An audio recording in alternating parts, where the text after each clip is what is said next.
Teringat betul dahulu, kala umur masih kurayu, berharap dewasa agar mampu ku maknai arti bulanmu. Bocah-bocah yang mengemis dewasa, belajar meminta puasa, tiba matang usianya pintar ia merasa. Pintar ia merasa, mulailah ia belajar, mulialah ia bersabar. Bibirnya bergetar, zikirnya terantar. Ibadah baginya adalah candu, bahkan waktu ia bunuh. Terharu sampai suatu waktu tanya ia dalam kalbu, ibadah apa yang paling tinggi nilainya bagi Tuhan? Rukun iman dan Islam, lalu berapa nilai kebaikan? Aku takut saat mendirikan sholat karena aku butuh didengar, karena hidupku terancam bukan karena cinta yang adalah akar. Sudah berapa banyak Ramadan kita lalui, sesali segala lalai serasa tak cukup dibiayai. Minta diampuni tapi selalu saja tukar hati, tak sehati kita kalah dalam bukti atas bakti. Tapi Tuhan memang pengasih pula penyayang. Di setiap jalan selalu saja ada kesempatan. Bahkan kesalahan dan kebenaran tak sejati menemukan jalan pulang.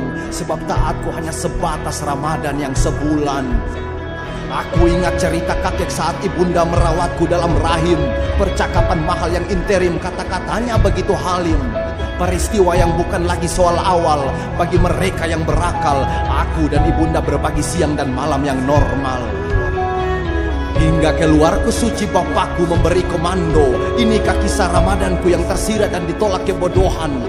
Aku semakin mendekatinya, mencari maksud dan tujuan. Untuk apa semua ini ada bila Tuhan memang pengampun dan penyayang?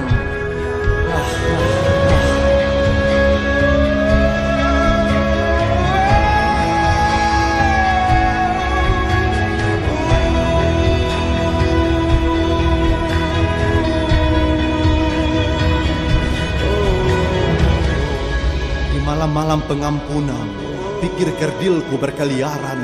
Beberapa pertanyaan tak selesai terjawabkan. Untuk apa Ramadan ada ketika Tuhan mengaku ia maha pengampun? Aku curiga Tuhan punya rahasia dan Ramadan adalah cerminan. Entahlah. Ini semacam teka-teki ilahi. Kita mengulangi ibadah, entah berapa jumlah pahala atau dosa yang kita bawa. Relakah kita bila menuju tua selalu tunduk dan patuh? Tapi ketika kita mati kita diantar ke neraka, pasti tak mau. Siapa mau, siapa tahu. Tuhan memang maha kuasa, melawan tak bisa.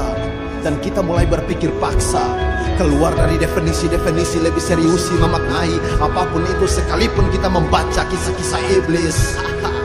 Kita kadang liar dalam sendiri tapi sopan kalah sesama. Telanjang bersama Tuhan tapi berpakaian untuk manusia.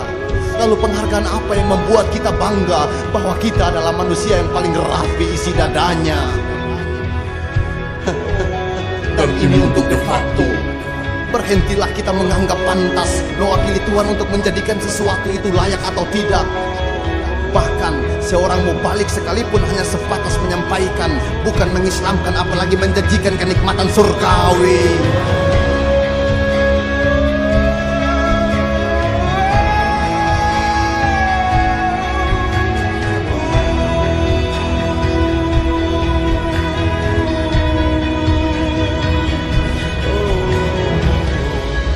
Selamat menjalani ibadah puasa saudaraku di bumi.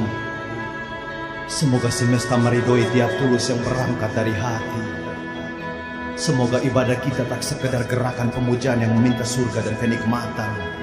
Semoga segala bentuk ibadah dapat membawa kita pada yang sejati, yang hakiki. Agar kita dapati hidup, temui mati, jumpai kekasih, kenali ilahi. Salam.